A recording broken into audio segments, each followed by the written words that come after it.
welcome to my world. I'm your host, Gavin Rutherford. It is Thursday, October 12th. We are here live. It's time for a free-for-all. It's going to go fast this morning, so we're opening the phone lines right now. Jump in and join us, 855-950-3835. We have an hour free-for-all here, and then we head on into Rolling Toe for an hour.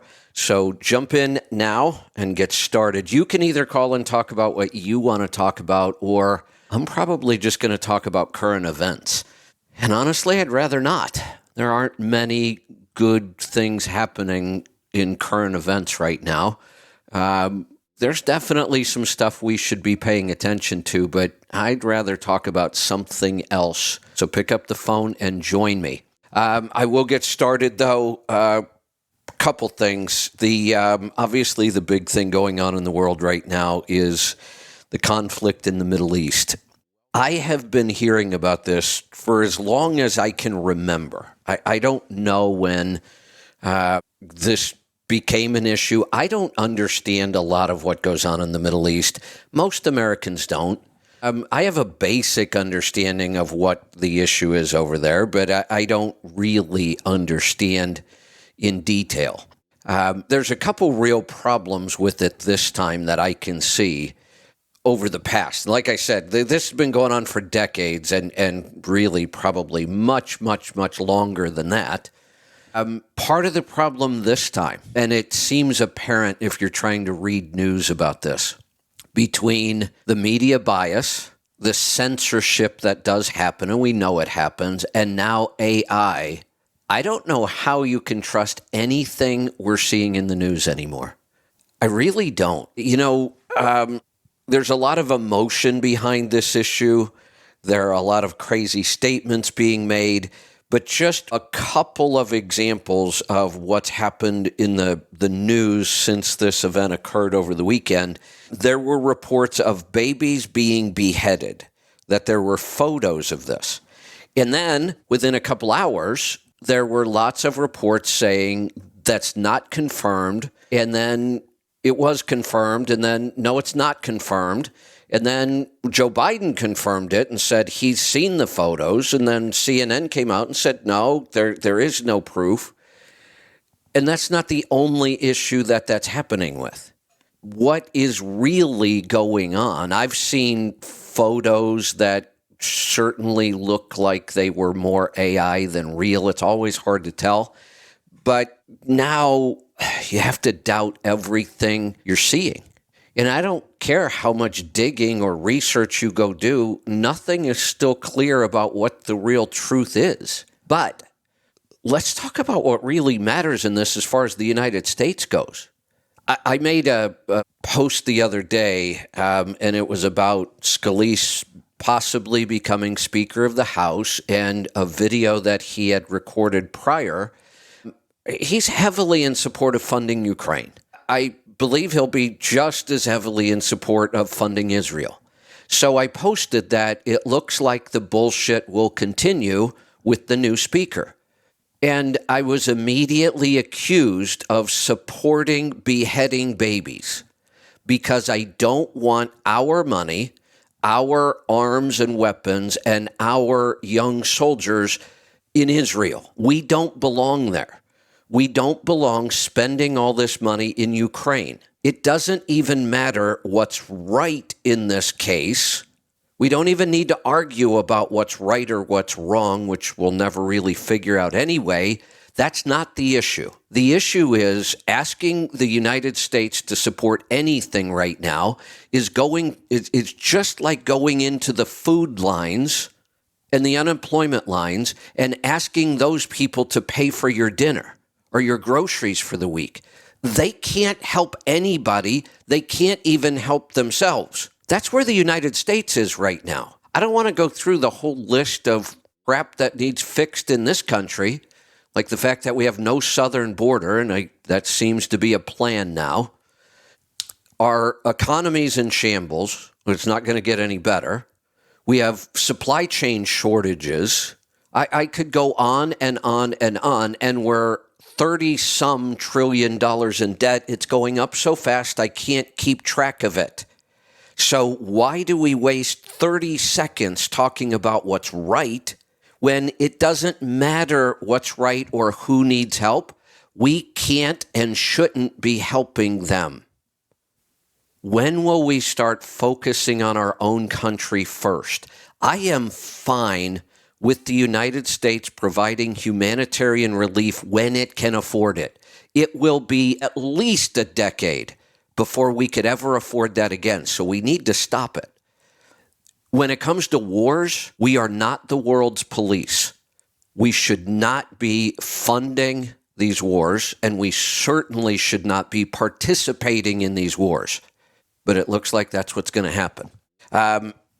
Like I said, I could talk about that all day. I'd rather not. I do have some calls coming in, so I will probably get to them in just a minute. If you line up a couple more, I will. I don't want to be Chicken Little again. The sky's falling. But I really think Americans need to be prepared. And I really mean truck drivers. You're in a special situation. The country's kind of a mess. The world's kind of a mess. And you could be 2,000 miles away from home. Do you have a plan for that? Do you have a plan on how you take care of what you need to take care of at home if this happens, if something happens? Do you have a plan to take care of yourself and get home if you need to? Both owner-operators and drivers.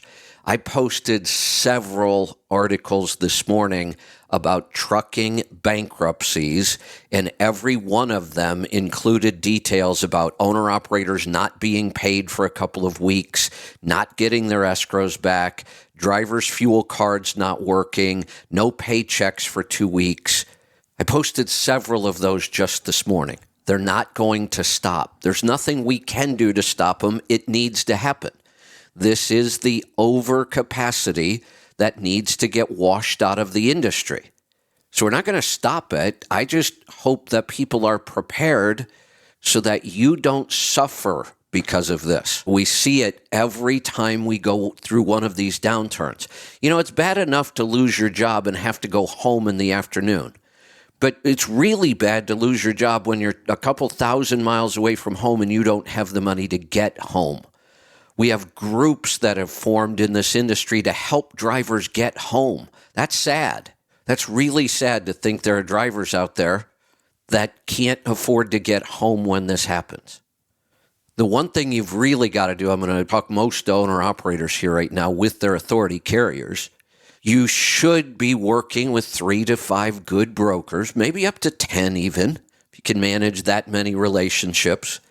We've always said that. That's just a good way to do business. You should be doubling down on that, giving as much of your business to those 3 to 5 brokers as you can, but you should also be spreading it around between them, and don't let anybody get too deep into you with invoices. Pay attention to this. If somebody slows down how they pay, that's a sign.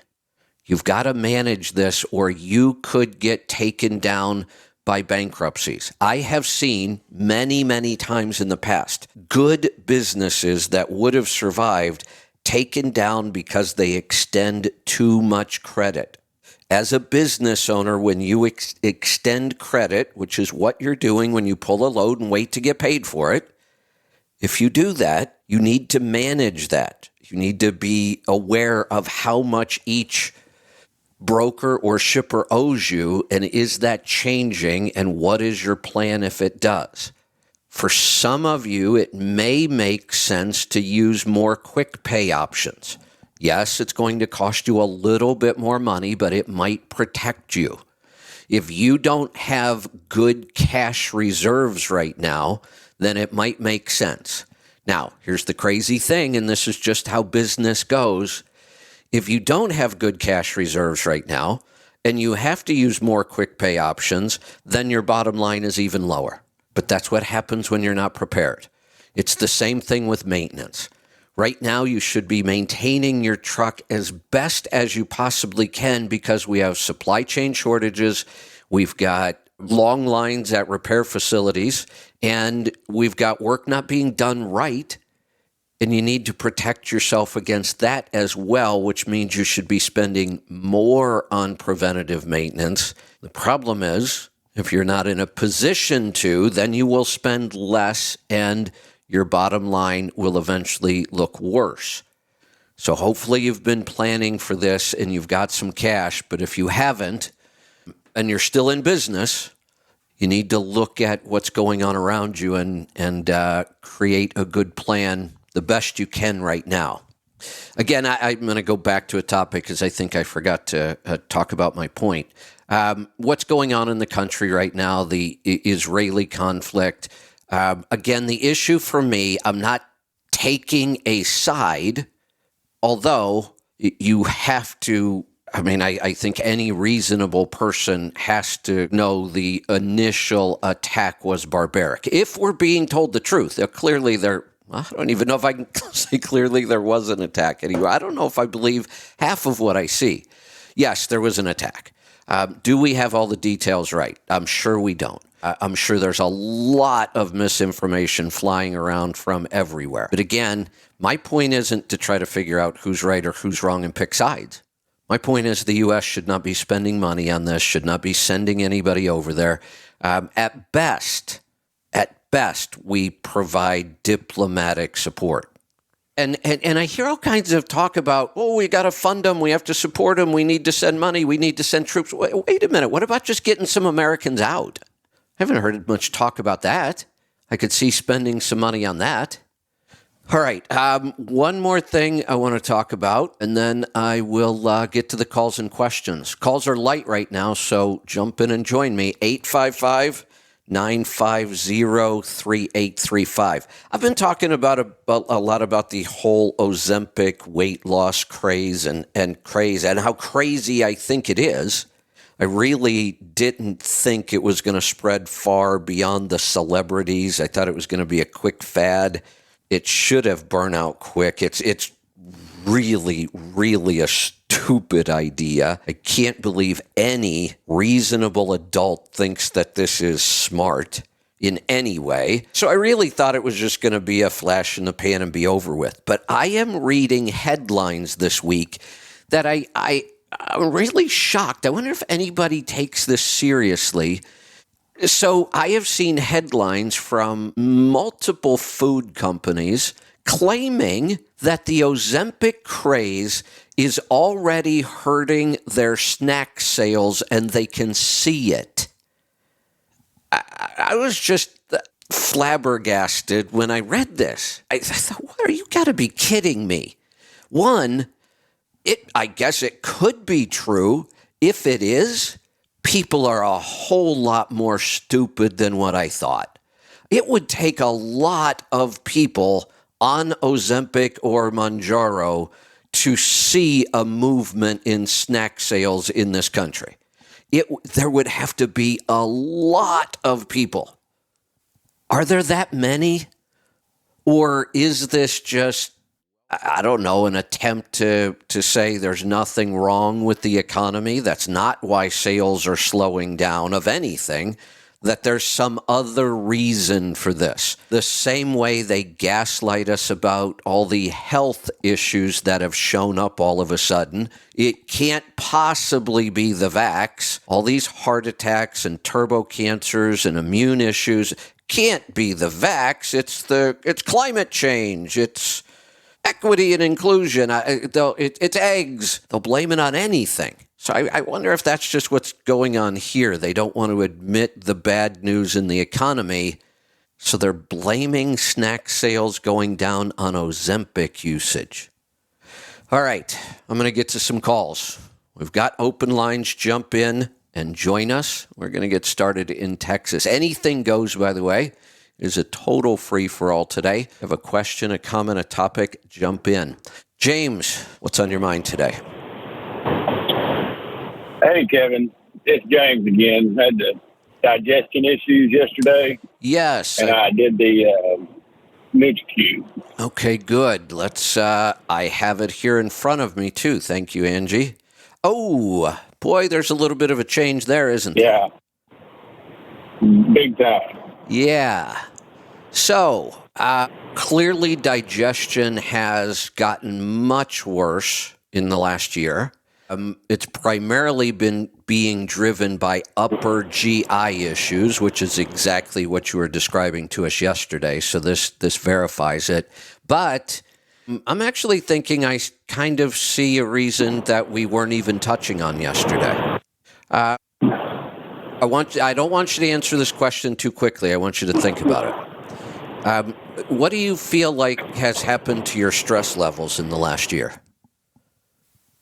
Oh, I've probably got as much stress as anybody else, day to day, and so work, definitely the typical stuff, all the stuff I've just talked about, the stuff I talk about every day. The country's in a weird place. The economy doesn't look good.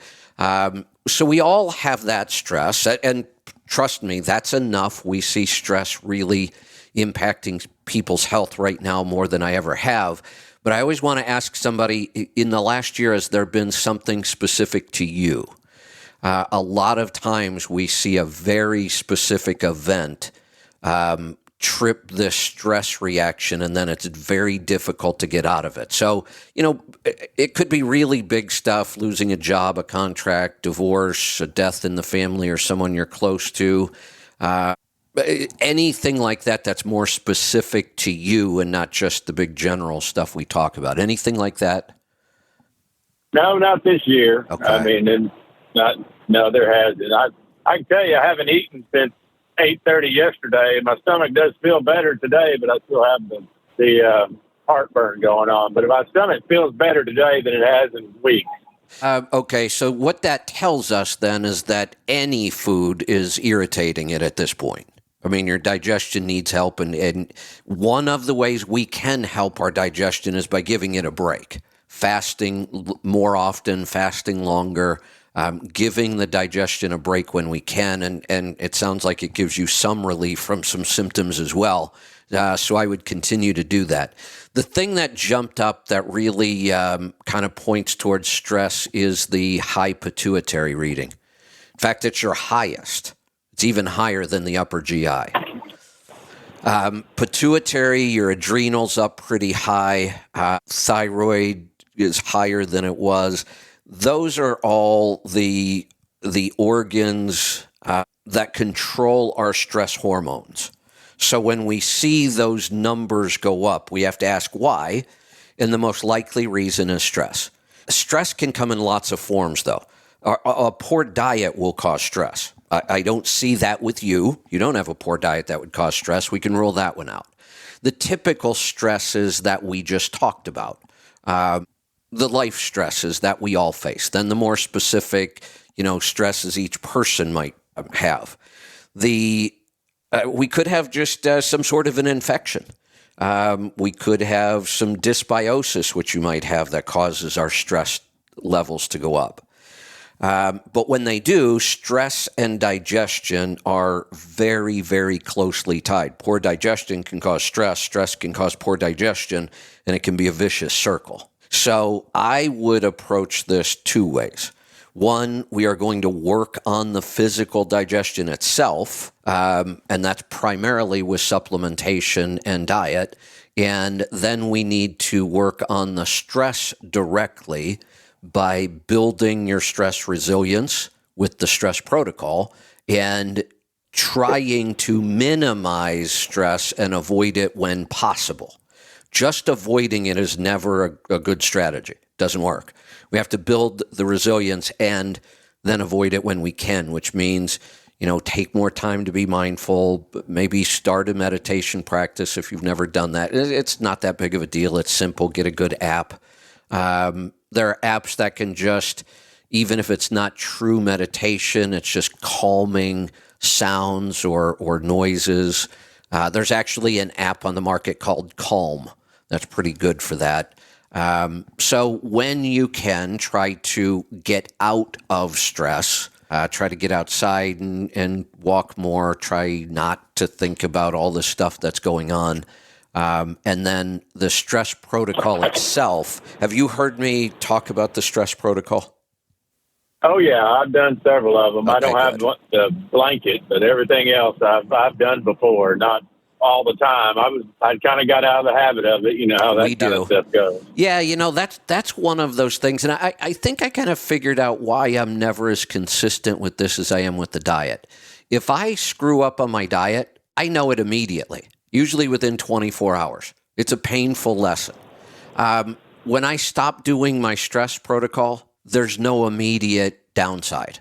I don't feel bad if I don't do it for a week or 2 weeks. It's 3 weeks in a month that you start to notice again that the stress is building up and piling up and it's affecting more. And so I think that's why it's easier to get lazy about the stress protocol. We don't get an immediate response or a lesson. So clearly for you right now, you are seeing the results of not doing the stress protocol. That's part of what's happening here. Makes sense to me. I did feel better when I did it, and I was exercising more. But yeah. I have a physical job. I unload the trailer. That's what made all the noise yesterday when I was talking to you. I apologize for that. You should have just told me, hey, man, here's the thing that happens. Sometimes I forget we're on a talk show and there are tens of thousands of people listening. I feel like it's just you and I or whoever I'm talking to, and I'm focused. And if that noise isn't distracting me, then I don't pay attention to it. So when somebody said, hey, we couldn't hear, we couldn't understand, I was like, well, I could understand. So I just kept going. So remind me again, where are you on any kind of digestive supplements? Are you taking anything? Do you have anything right now? I had part of a digestion kit from right when I first started that I had taken. And I took a few, but I ordered the Ultron pill yesterday from your store. Okay, so good. Should I just go ahead and start taking that when I get it? Yes. I want to go check something else right now. And I know you just ordered. It may make sense for you to order again. I want to go check something real quick. So you've got the Atrantil. I would absolutely start that because I do believe there is SIBO going on. I also believe we've got stomach acid issues again.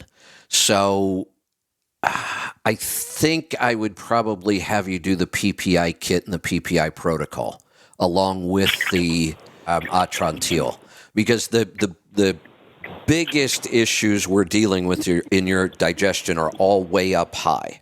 So the SIBO is up high in the digestive system. The Atrantil is going to address that.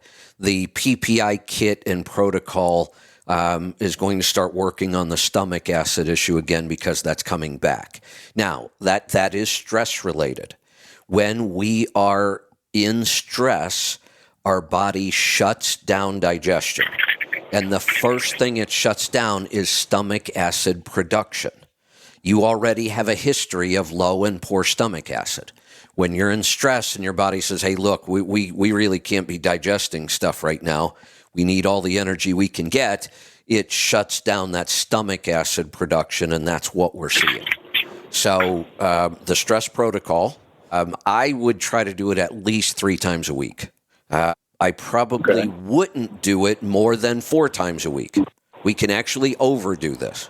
So 3 to 4 times a week would be ideal.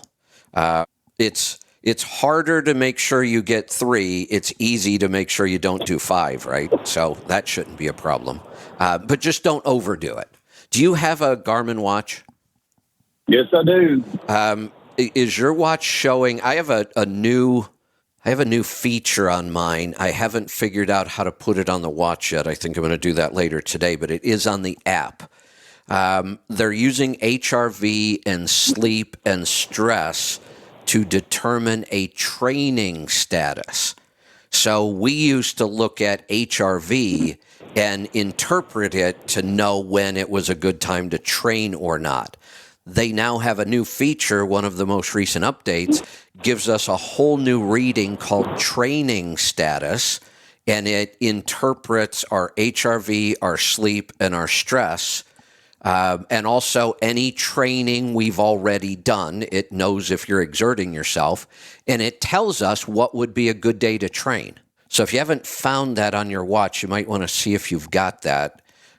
Do you have the newest diesel The last one that came out with the workouts on it, and the HRV, and No, I didn't get the diesel because I had to have all that stuff. I'm a company driver, So and I didn't need any of that stuff. It's just the Instinct 2. I don't know for sure if they've updated that one to include this training status or not. If they have, it's a really good tool. On the app, it's got one that says training readiness. Yeah, that's the right word. Thank you. Training readiness. So, mine says 85 and it says status high, well recovered. But, excellent. I don't know. What that would mean is, and I wear this watch 24 hours a day. Perfect. What that is telling you is that you do have good reserves to go hit the stress protocol hard. You're in a good position. So, when you do the breathing, really do the breathing. When you do resistance training, if you're doing that, hit it hard, make it hurt. Now, you may have another day where it says, well, yeah, it's okay to train, but you're down on that lower end of it. Well, then you could go train that day, but take it easy. Don't push too hard, kind of go through the motions and do it, but don't push really hard. And then you may wake up some mornings and it's going to say, hey, look, today's not a good day to train. And you should listen to it. Those are the days where you should meditate and be more mindful and go take a nice relaxing walk out in nature somewhere. But that indicator there will really help guide you through this stress protocol. All right. Sounds good. So the Atrantil and the PPI kit, and I think within about 7 days of doing that, you're going to start seeing some relief. Hey, I just ordered that. I ordered something yesterday afternoon. Could I get this added to that order? Could you put me back with TriCare? Maybe they can do that. I will, and depending on when you put the order in, our warehouse team is pretty on it. They keep putting out orders just about right up till the end of the day. But if it wasn't shipped, we can absolutely get that changed. Angie, if you could help out James in Texas with that order, and I will go to South Dakota.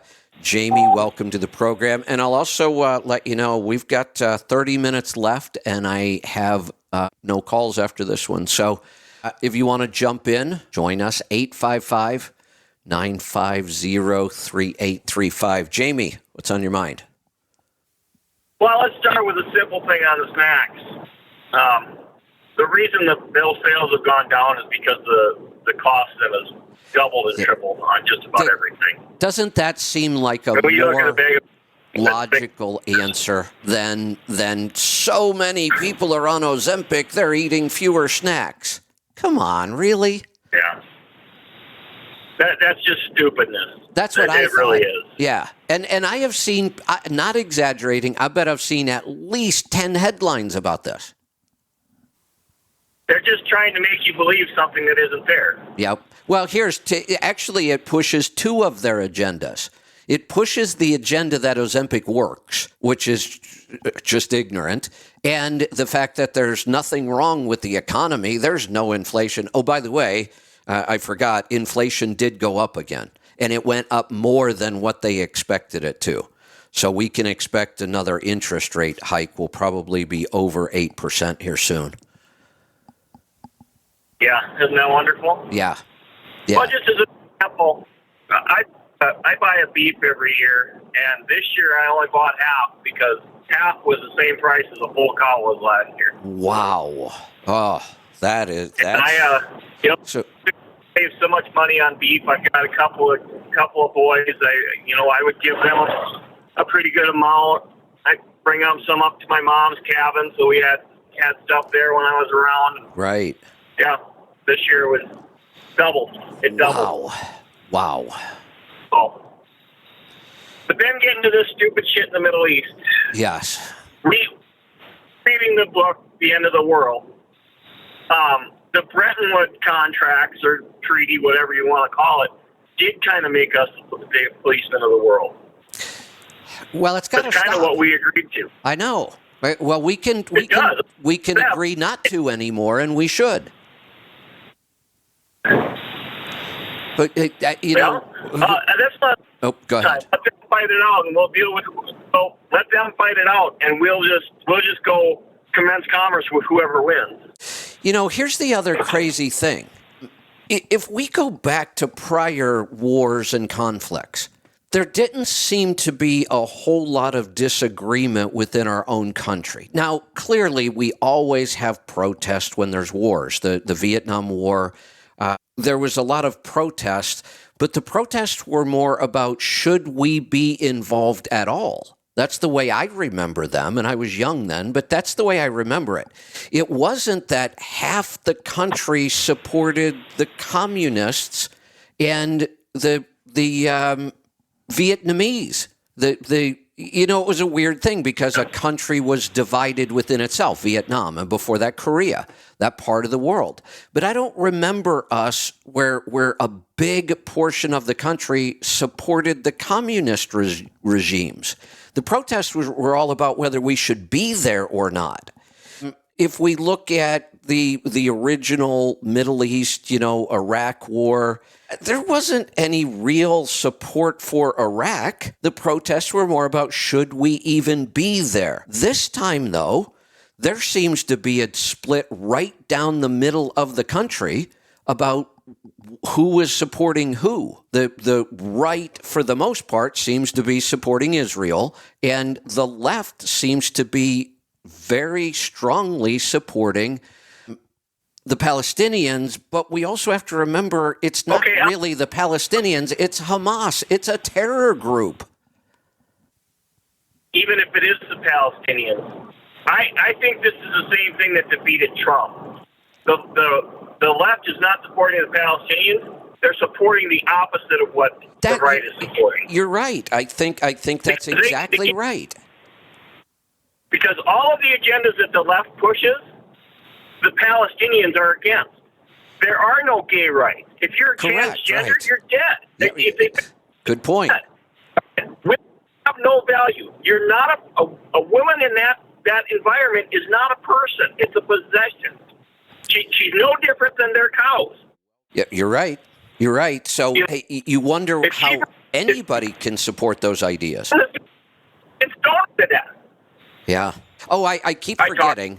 Again, I want to go back to this point. I don't want to make a big deal about it, but I think we should be aware. So earlier this week, I was posting these Palestinian support rallies and trying to make people understand that you're supporting Hamas right now if you support Palestine. And we could separate the two if you want, but how do you support this at all? And I said, with all these protests starting up in our country, I said, just be prepared. Drivers especially, have a plan, keep your head on a swivel, and just be aware of your surroundings. And I was immediately accused of fear-mongering and supporting beheading babies. And so then it wasn't even a couple hours later, one of those leaders over there came out and they are proclaiming tomorrow is a day of jihad worldwide, and they are specifically targeting Americans in the United States. How much more of a warning do you want? And yet I'm being accused of fear-mongering when I talk about this. Well, my sister's in Minneapolis, and I told her, I said, I think you should take the day off and go to the cabin. Absolutely. I said, if I'm 100% wrong, you got to stay at the cabin. If I'm right, you're not involved in this. That's the best point right there that I want to make to people. If I'm wrong, and I might be, so what? Where's the downside if you're just prepared? But if I'm right and you're not prepared, I can tell you what the downside is. Yeah. You're in your home when they burn it down. Yeah. Or because that's what they do in Minneapolis. How old are you, Jamie? 51. So you should remember Reginald Denny. Not off the top of my head. Okay, maybe you are a little too young. I don't know that I'll ever get this image out of my mind. This was the L.A. riots in the early 90s. And I can't remember. Oh, it was about the shooting of, what was the big shooting case back then? Or they beat the guy on the side of the road, the police did. And they eventually got charged for that. But it was a big deal for a long time. But during the protests, Reginald Denny was a truck driver, a local truck driver, I think if I remember right, like an aggregate hauler. He was in a day cab. He got stuck in one of these protests, and they drug him out of his truck and beat him almost to death. It was horrific to watch. And I decided right there, I was a local driver doing the same kind of, not aggregate, but I was doing a lot of local stuff at the same time. And I decided right then, that's never happening to me. A handgun would have changed that scenario pretty dramatically. Right. I carry in the truck, so if you don't, you are just a potential victim in today's world. You're a target out there. In fact, I think you're a big target. You get stuck in some sort of a protest. You've got no maneuverability. There's nothing you can do to get away. And that's what happened. And they just drug him out of the truck, and he was basically helpless. There was a gang of them. And he probably had nothing to do with nothing. He did. He had, absolutely. And the people that drug him out of the truck and beat him almost to death had nothing to do with nothing. It was just random violence. And at that point in time, it is you. It's the question is it me or is it them? Yes. Yeah, absolutely. You know? Yeah. Do I go home to my family because just doing my job, or do I stop these guys from going home to their family because they're doing something wrong? Correct. And if anybody, I'm sure that video is very available all over the internet somewhere. If anybody, it's a shocking video to watch. It really is, especially if you're a driver. We had the exact same situation happen in Minneapolis after the George Floyd riots. Right. A guy drove past some barricades. They pulled him out of the truck, and I can't remember if they killed him or just badly injured him. But, yeah, you know what the difference is? They pulled him out of the truck. You know what the difference is? Because I don't even remember that. And I was watching the news all the time back then. Here's the difference. In the early 90s when it happened, the person getting beat up by the protesters, that story was major headline national news for a week or more. When it happens, we just don't even hear about that kind of stuff. I think it was in with everything else at that point in time. Well, it is. We were having so much going on all around the country. Right. Just probably didn't make national news. Yeah, but there was clearly a bias towards how the reporting went during all of these protests. I mean, come on. Remember the scene with flames everywhere and people being beaten, and the headline was mostly peaceful protests. We know there's been that kind of reporting. Exactly. It's heavily biased. Right. We've turned to supporting the people who are willing to do things all the wrong way. Yeah. Yeah. And when the other stories do get buried, when that off-duty police officer was shot and killed during those riots, we saw it, but it was buried. That should have been bigger news. Instead, we saw pictures of flames and destruction and groups taking over police precincts, and the headline is mostly peaceful. Yeah, they burnt down, most of the whole neighborhood. Yeah, yeah. Just about all the businesses. And ran police officers out of their own precinct. Yep. Because the police officers were told not Correct. Not to do anything. I know. Yeah, I don't ever blame the officers for any of this stuff. See, and that came out right away. We all knew that. So then why is that? Why can all those business owners not say, because a lot of them didn't get insurance because it was considered an act of terrorism, and that, they got riders on their policy and say they're not covered. I know. They should be able to go to the city and say, you're going to rebuild the buildings. Absolutely. But the city, no, that's not our responsibility. Yeah, and we know why. Hey, Jamie, I'm going to cut you loose. The calls are starting to pile up on me here. And in fact, I wonder... Oh, thank you, Angie. And you already turned them off because we got to watch our time. Let's go to Boston. Todd, welcome. Hey, boy, am I going to change gears. But before I do, I delivered to someone in Connecticut a few years ago, and and he worked inside the company on the dock, but he had a handgun, and we got into a conversation, and whatever that company hauled, I don't know what it was, anything that was probably explosive or fuel oil or something, and they're right from the top brass of that company.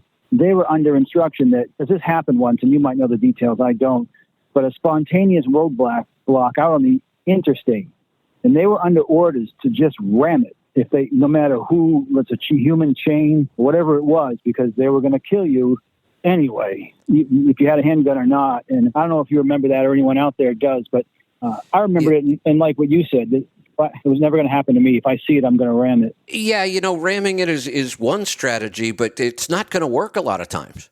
I mean, I mean, you might be able to push one car out of your way, maybe, and keep the truck operational. You can certainly run bodies over and keep the truck operational, but all it takes 2 or 3 cars, and you're going to get stopped.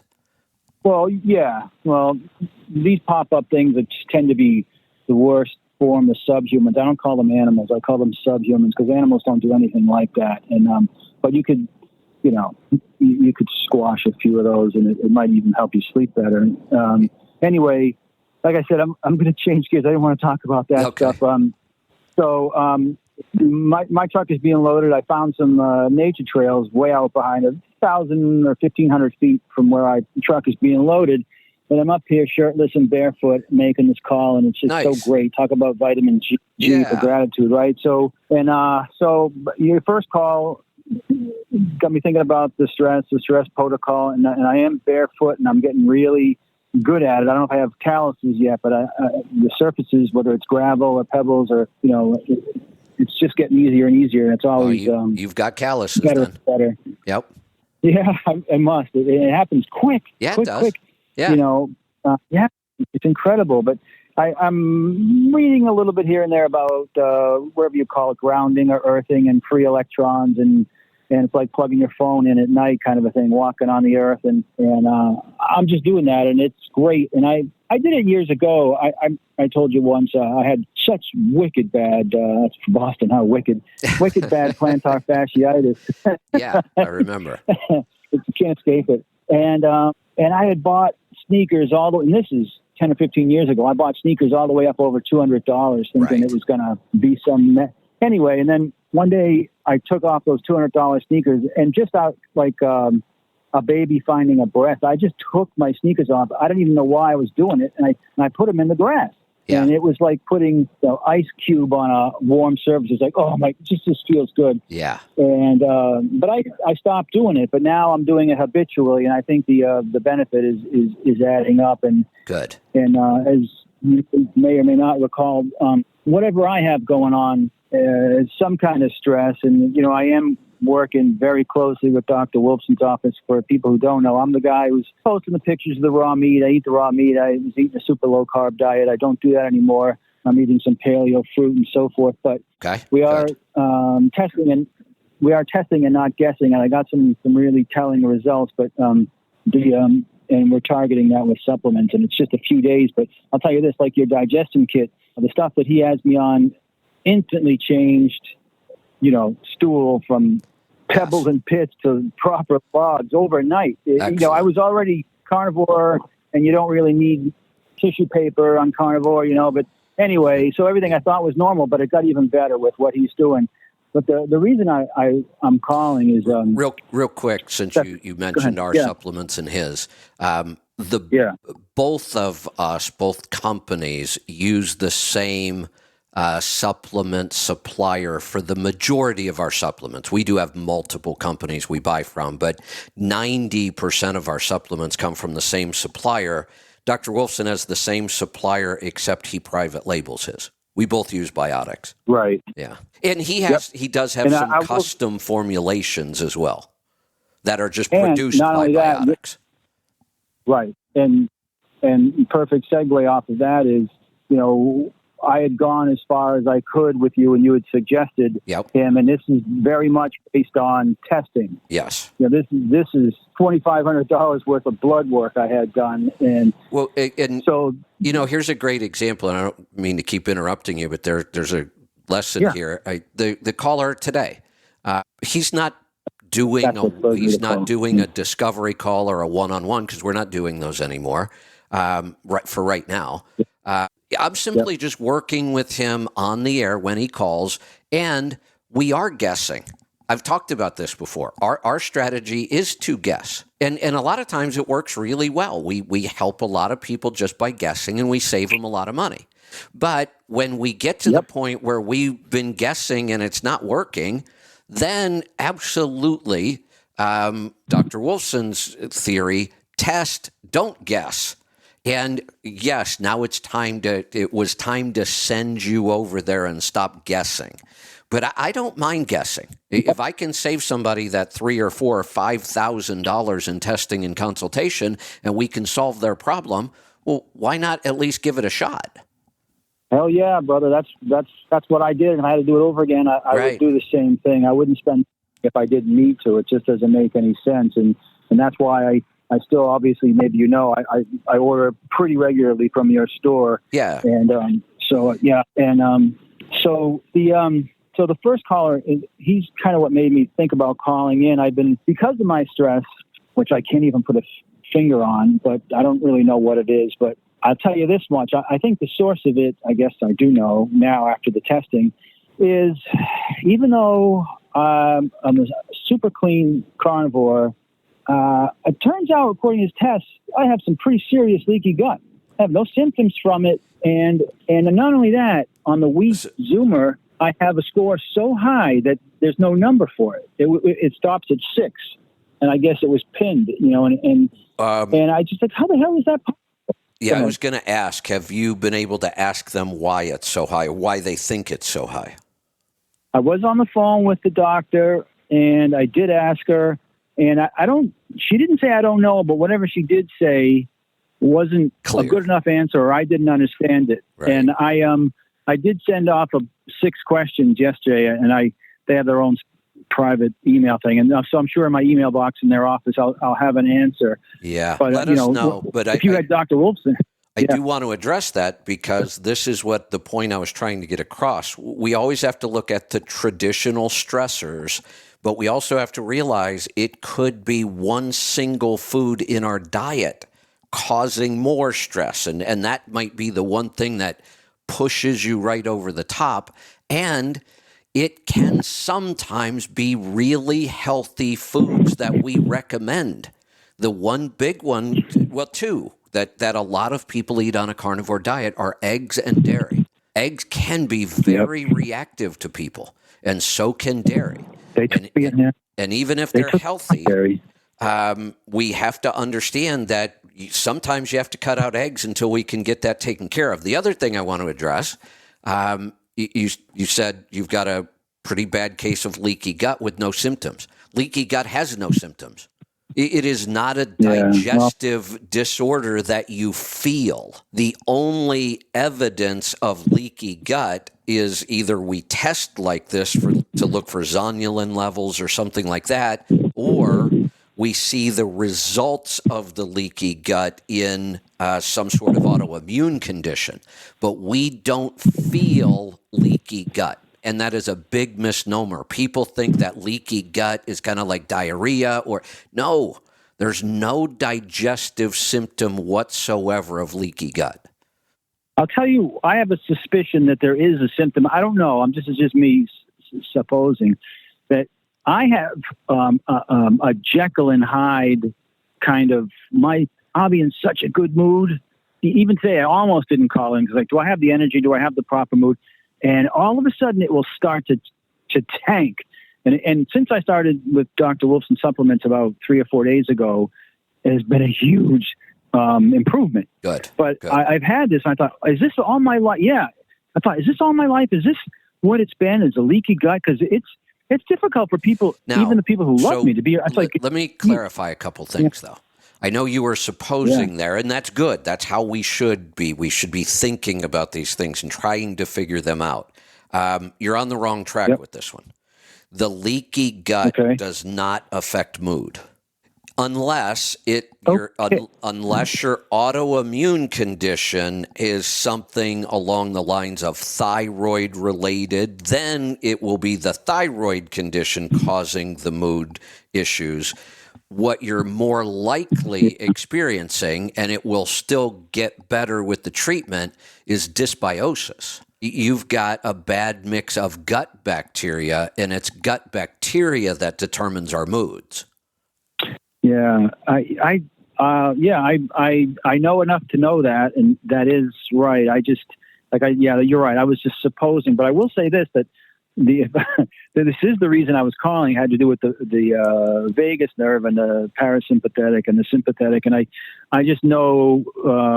I think I know. It runs into the whole thoracic cavity, stomach, and I just thought somehow that was related, and it has me sympathetic mode, so to speak, which I guess is the worst of the two, right? Correct. Yeah, it seems backwards. Sympathetic seems better, but it's totally not. Does. Yeah, I know. That word always confused me. I always got them backwards till I finally figured it out.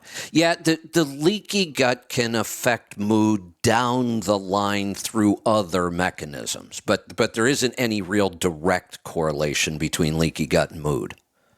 Okay. Yeah. Well, either way, it's getting solved based on these supplements, and correct. I encourage people if they go that far with you and they do the one-on-ones and they can't. Hey Todd, I'm going to cut you loose. I just looked at the clock and realized I got 2 more calls, and I want to make sure I get to them. Let's go to Ohio. Bob, it's your turn. Well, I have 2 statements. I'm going to back up a little bit. 2 statements.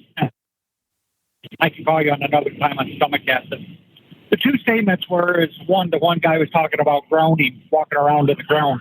I went to Amazon and bought some screen with some wire and some blank adapters for plug-ins in the wall. And then I soldered the wires together on the screen, put it across the base of the bed, duct tape around the edges of the screen so you don't cut your feet up. But I'll tell you what, that's a way of grounding if you don't have the time to walk around on green grass. Nice DIY and the other job one, there. Yep. And the other one is the Ozempic. You know why Ozempic is working so well? Why? Because the prices of pork rinds went from $1.99 to $4.99. Nobody can afford it anymore. When I saw the first headline, I thought it was probably from the Babylon Bee. I thought it was satire. Because when I read it, I thought, oh, come on, who came up with this crazy idea? But yeah, you're right. Again, it's just more of the gaslighting that goes on in our media. Right. And I'll pass on the stomach acid one because it's going to require more than a couple of minutes. Got it. Okay. We can get to it tomorrow if you want. On the first hour tomorrow will be a free-for-all, so we could certainly do it then. Thank you for that, by the way. Let's go to Texas. Dwight, welcome. Hey, good morning, Kevin. I'd called about the NutriQ. I had sent one off and didn't get it, and was kind of asking, and Angie and you answered some of the questions about there won't be any one-on-ones for a while. But anyway, so I think she sent you that NutriQ. I was just going to see what you thought about it. And yeah, let me take a look. Without the discovery calls and the one-on-ones, we're going to, put some things in place to help make up for that. We'll do more of them on the air like this. And the group coaching program coming up will really be the best solution for that. In fact, I think we may just stick with this model going forward. Let me check this.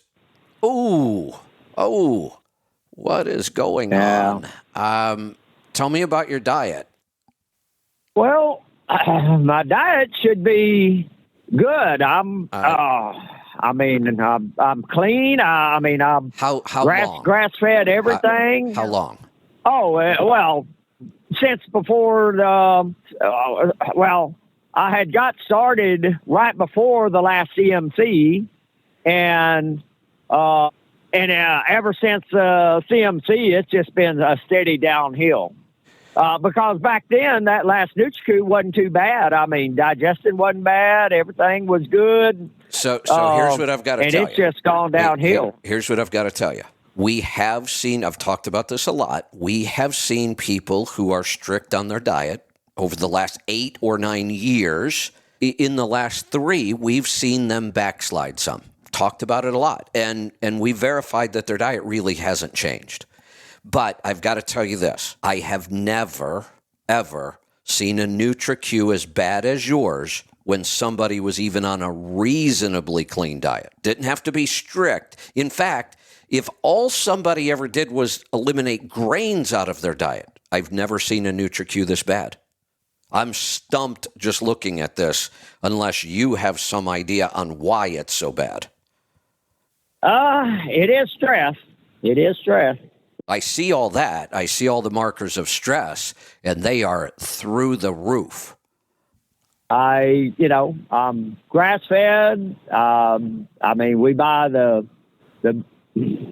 best of everything. Here's let me. Thyroid, pituitary, adrenal, those are hard to interpret sometimes without digging deeper. Huge stress is what that indicates, plus a lot of other things. That will affect digestion, so I could maybe explain why the digestion looks bad. Here's one that never, ever makes sense in the face of a clean diet like what you're talking. Your sugar handling is above the top line. That is almost impossible when somebody is eating low carb. I've never seen stress can cause some blood sugar issues, but I've never seen stress cause anything like this. Here's what I recommend. You should call either tomorrow in the first hour when I've got a little more time, or next Wednesday, and we'll spend lots of time on it. But the group coaching program is going to be what you need. You're not going to figure this one out on your own. I'm not even sure how I'm going to figure this one out unless I dig deeper and something jumps out that's obvious. Well, I pretty well knew what you were going to find because I do have the Garmin Diesel, and it's a mess too. If you was to see would it. help. That would help when we have more time. You can send me your reports, so I can look at what's going on there, because that's really good data for me to look at. Okay, I'll try to figure that out. I don't know how to do it, but I'll work on that. You won't do it from the watch itself. You'll be doing it from the phone, or if you have a laptop, you can log into the Garmin site from your laptop and forward the reports from there. Yeah. Yeah, my iPad's down right now, but yes, I do everything from the app. I can't get this watch for nothing. The setting up all the detail on the watch is difficult. You've really got to go through the manual is the only way to do it. I had to use the manual to get through it all.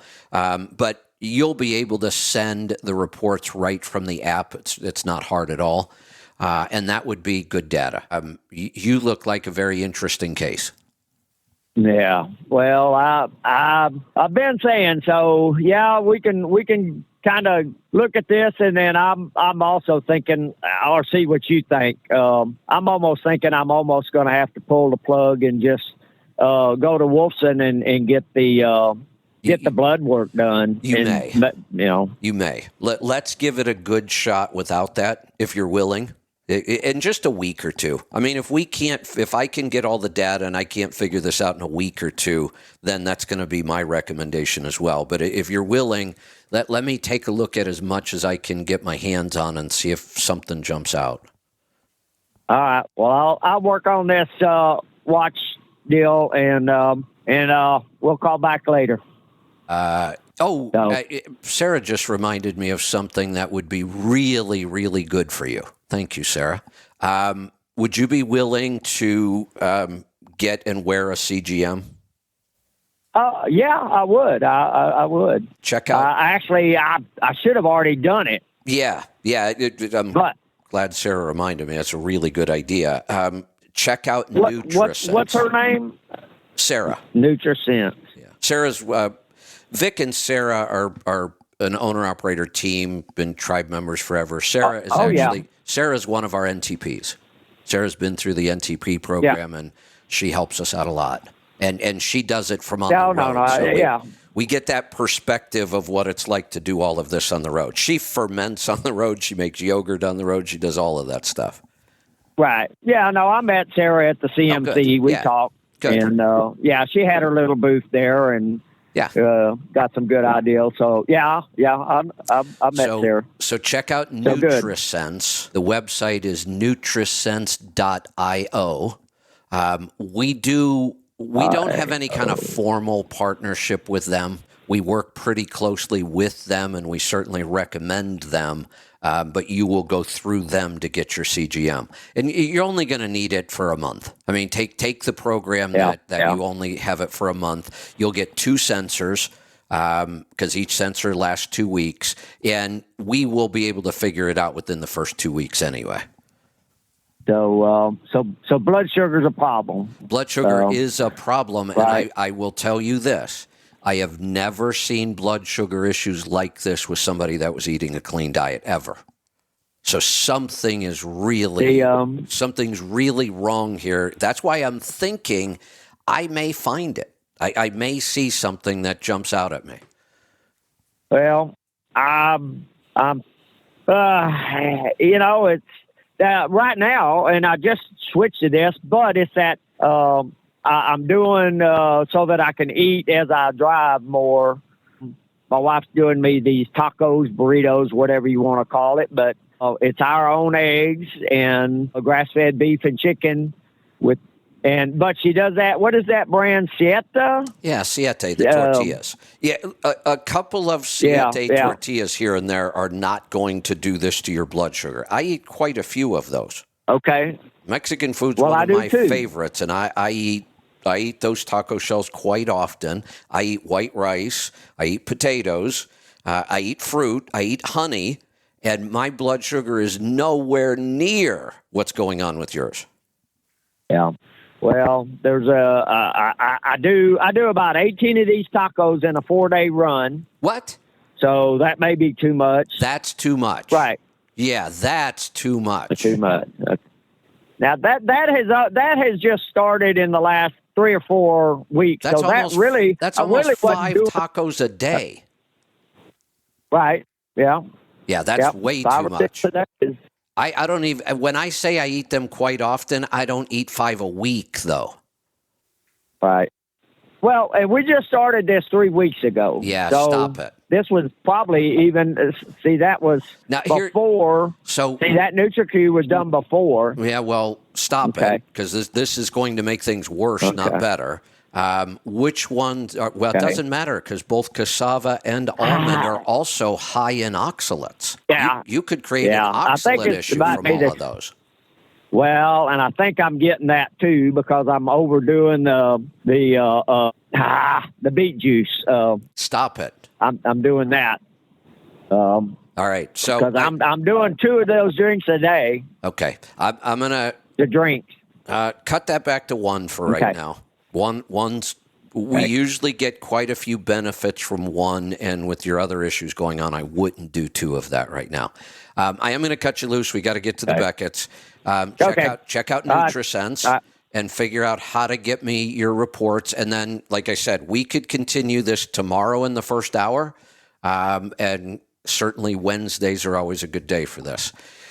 We're going to wrap this up. We will be right back with Rolling Toe. Don't go away. We'll be back here tomorrow for Free for All and then Trucking, Technology, and Efficiency. We'll see you then. Be safe, be profitable, be fit and healthy. Always do the hard work and master the journey.